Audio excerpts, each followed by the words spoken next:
Oggi vi racconto l'Amazzonia che non vi aspettate, l'Amazzonia che sta provando a raccontare se stessa e che si è un po' rotta le scatole che vengano sempre gli altri da fuori a parlare di Amazzonia in un modo che spesso è un po' lontano dalla realtà. Prima di cominciare vi chiedo di iscrivervi al canale, di mettere un like a questo video e poi possiamo cominciare. Allora, ultimamente si parla di Amazzonia soprattutto quando ci sono, per esempio, dei grandi incendi o si parla, per esempio, di disboscamento, problemi attuali, reali, appunto, dell'Amazzonia. Ci sono anche altri casi, ovvero costruzione di strade, comunità, indios, se proprio vogliamo utilizzare la parola esatta, che vengono trovate in mezzo alla foresta, che sono le cosiddette generazioni contact, no? Cioè il primo contatto con la cosiddetta civiltà che dovremmo essere noi. Eppure ci sono tantissime altre cose che dobbiamo scoprire e negli ultimi 3 anni ho fatto diverse spedizioni con il mio compagno di avventura Francesco Magistrali. Ci siamo trovati spesso a viaggiare con mezzi molto lenti come appunto SUP, canoe, e abbiamo avuto modo di parlare con le comunità del fiume Rio Negro in particolar modo, che è quello che abbiamo esplorato di più perché,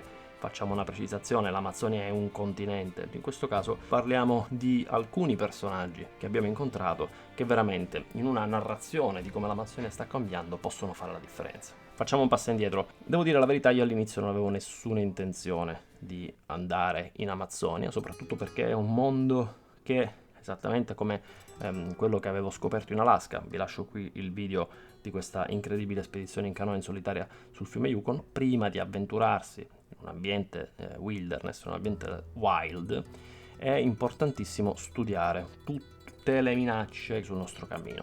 Questo però ovviamente è quasi impossibile da fare a 360 gradi perché ci vogliono anni per riuscire a comprendere bene un ecosistema. Ci si può preparare il meglio possibile. Avvenne però un fatto curioso: nel 2020, in pieno Covid, mi chiamò Francesco Magistrali, non solo un esploratore dei territori dell'Amazzonia, che appunto insegna bushcraft, insegna varie tecniche di sopravvivenza, è molto molto pratico appunto dell'ambiente amazzonico, ha attraversato parte dell'America Latina a piedi o con carrettino, appunto con mezzi sempre diciamo così human powered. Mi contattò perché aveva letto di me in un libro, Walter Bonatti, Scalare il mondo. È stato scritto da Angelo Ponta, che vi consiglio assolutamente di leggere. Qua in questo video trovate anche un piccolo richiamo a questo libro. Questa appunto è l'inizio di un'amicizia, l'amicizia tra me e Francesco Magistrali.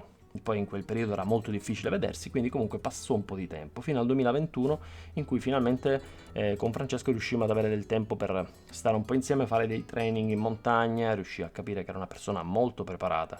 Francesco ha una capacità di legare con le persone, anche di farsi volare bene, anche semplicemente per la sua pazienza, per la sua tolleranza proprio del mondo e per le sue competenze e la capacità di vivere delle storie, che è veramente impressionante. Quindi entrammo subito in contatto. Bisognava però fare un test. Francesco mi parlò di un fiume molto interessante, che è appunto il fiume Rio Negro, che è a nord di Manaus, in Brasile. Lui aveva disceso diverse centinaia di chilometri di questo fiume e pensò che poteva essere molto interessante per me come documentarista andare insieme a lui, appunto navigando su kayak o su mezzi di fortuna, e discendere appunto una parte che di solito si trova tra Barcelos e Manaus, quindi parliamo più o meno di 200 km, in una zona che si chiama la zona delle Navillanas, che sono praticamente 20.000 passaisole all'interno del letto del fiume. Ci sono un sacco di cosiddetti igarapé, quindi canalini laterali, fiumi, piccoli affluenti. Ci sono anche grandi fiumi come Rio Branco, Rio Solemois, sono molto misteriosi, ci sono i pirati, i coccodrilli, cioè i caimani, insomma posti veramente che ti mettono soggezione. Quindi la prima spedizione del 2022 ero convinto che avrei trovato appunto il classico indio con la freccia, la cerbottana, la gente tutta vestita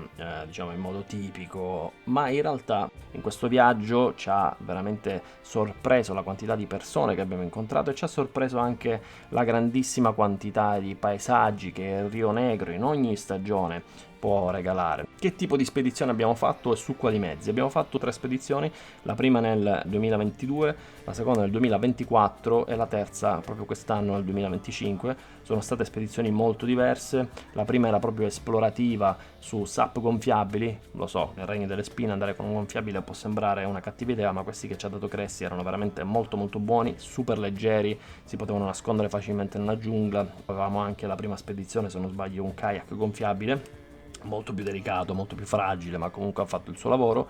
Abbiamo fatto una seconda spedizione, sempre solo su SUP stavolta, molto interessante, molto bella, in un periodo in cui diciamo c'era un po' più di siccità, quindi c'era più facilità di accamparsi sulle isole.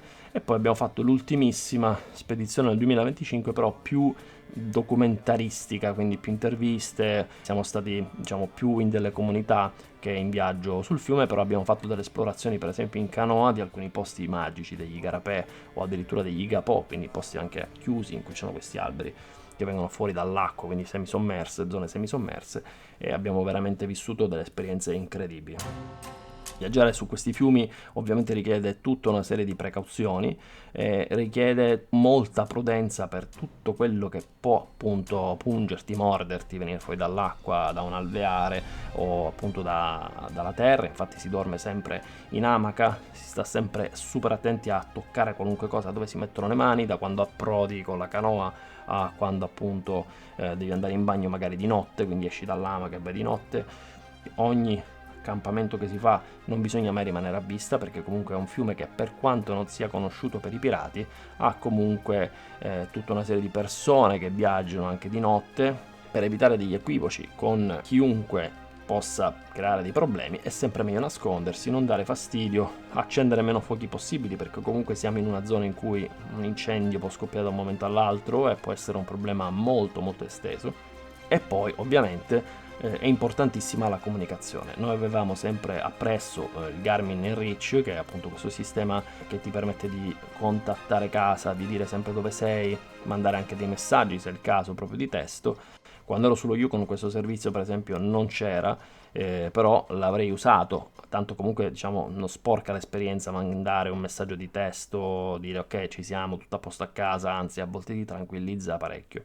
Piccolo spoiler, vi lascio il link in descrizione del manuale dell'Adventure Filmmaker, che è un manuale che ho preparato con un progetto che sta per nascere, che si chiama Outdoor Filmmaker Pro, in cui è coinvolto anche Francesco.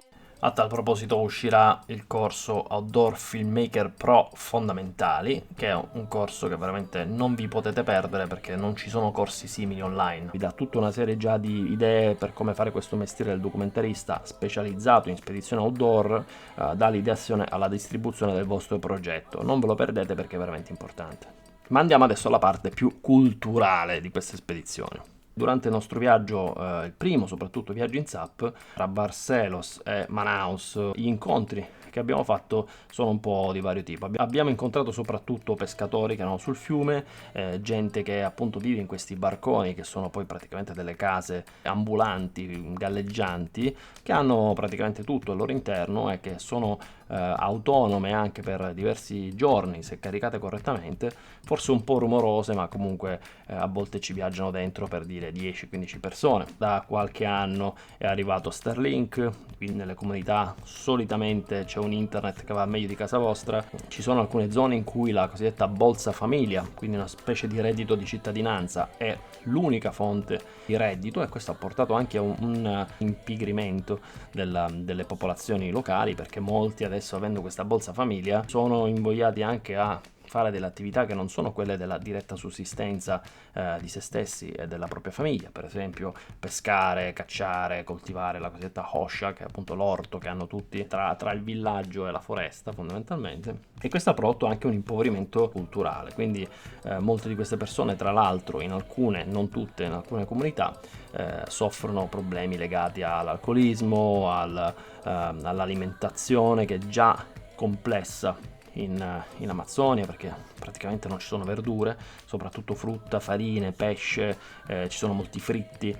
Alcune comunità invece si stanno molto risvegliando da un punto di vista proprio sociale e si stanno muovendo molto bene anche su direzioni più imprenditoriali, quindi anche sul turismo sostenibile. Parliamo di popolazioni e di comunità che abitano in zone magari molto remote, ma tuttavia connesse a città o a paesi più grandi, dove si arriva o con autobus o con direttamente un aereo, come potrebbe essere appunto Manaus.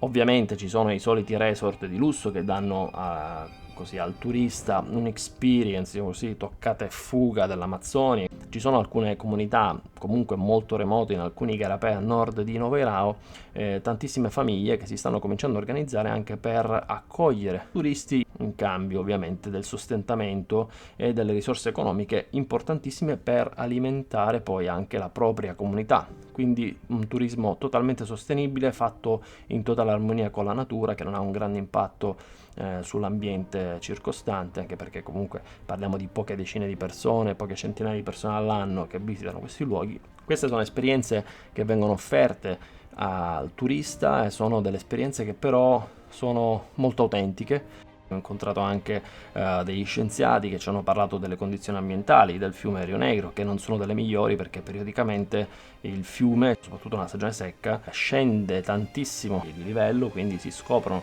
la gran parte delle terre che di solito bagna il fiume.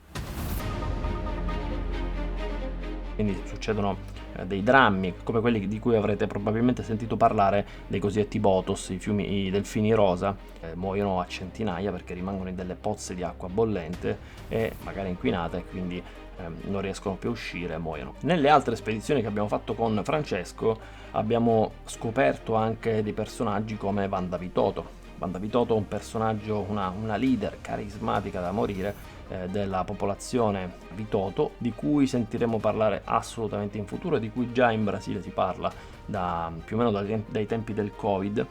È una portavoce dei diritti delle comunità indigene. Wanda ha avuto una vita devastante da bambina perché è stata trasferita appunto da quella che era la sua comunità fino a Manaus, in cui gli indigeni potevano solo fare dei lavoracci nelle favelas, quasi degli schiavi, dei servi, no? Erano persone che avevano pochissimi diritti, se non zero addirittura. Lei non diceva di essere di origine Vitoto, perché le persone di origine indigena purtroppo non avevano neanche tanto accesso agli studi. Quindi lei ha studiato, comunque è riuscita a studiare nonostante facesse le pulizie appunto a casa di persone. Piano piano ha cominciato a riappropriarsi, grazie anche a internet e ad altri canali, della propria cultura, quindi scavare nel passato e vedere da dove proveniva. E lei proviene appunto dalla popolazione Vitoto, che è una comunità, popolazione del centro del mondo, che ha origini colombiane, come tante altre popolazioni, come potrebbero essere i Tucano, i Dessana, furono sterminate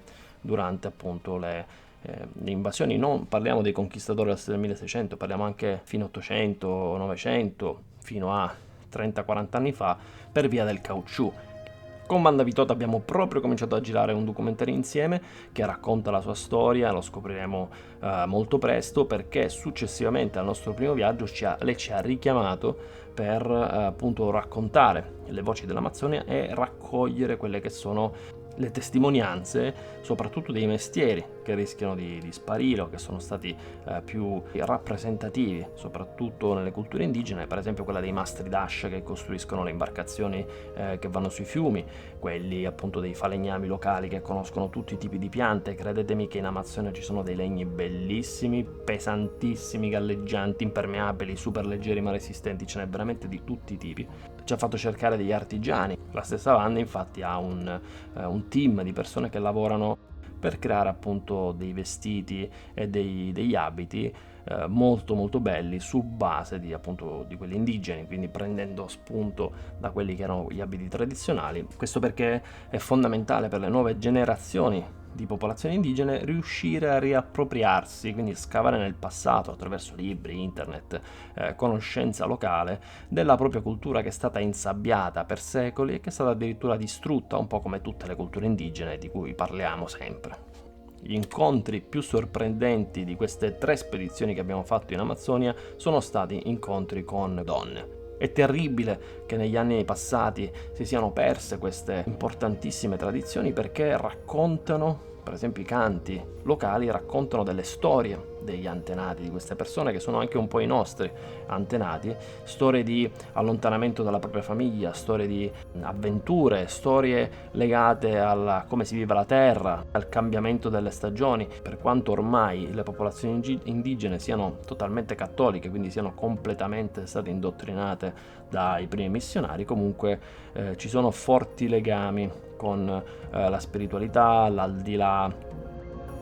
Mi era già capitato ovviamente anche in Belize, per esempio, di vedere dei riti purificatori, oppure dei riti che vengono fatti proprio per mettersi in contatto con il mondo degli spiriti della foresta. Questo ovviamente c'è anche in Amazzonia. In Amazzonia hanno anche per esempio moltissima tradizione legata all'ayahuasca, questa specie di decotto di piante locali che dà tutta una serie di effetti alla persona che le assume, tra cui appunto dei viaggi mistici. Per esempio in Italia è assolutamente illegale, che però lì si fa appunto in delle zone con dei tutor, con appunto delle strutture proprio preparate per questo genere di esperienze. Sono esperienze che hanno cambiato la vita delle persone. C'è chi ha smesso di fumare, c'è chi ha trovato se stesso, c'è chi ha lasciato andare una persona che aveva perso magari durante un lutto.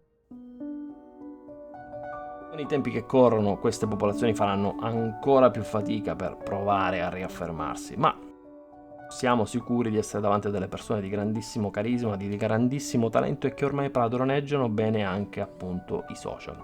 Ci sono tantissime influencer, soprattutto donne, che stanno raccontando l'Amazzonia e stanno cominciando anche a spingere per difendere i propri diritti a livello internazionale. La stessa Wanda Vitoto ormai viene invitata anche alle varie COP, viene invitata in America, viene invitata nelle università. Bene, per oggi abbiamo parlato di Amazzonia, abbiamo provato a distruggere dei cliché dell'Amazzonia che abbiamo diciamo un po' tutti noi occidentali, abbiamo parlato del desiderio dell'Amazzonia di parlare e raccontare se stessa, e ce la faranno, ne sono sicuro.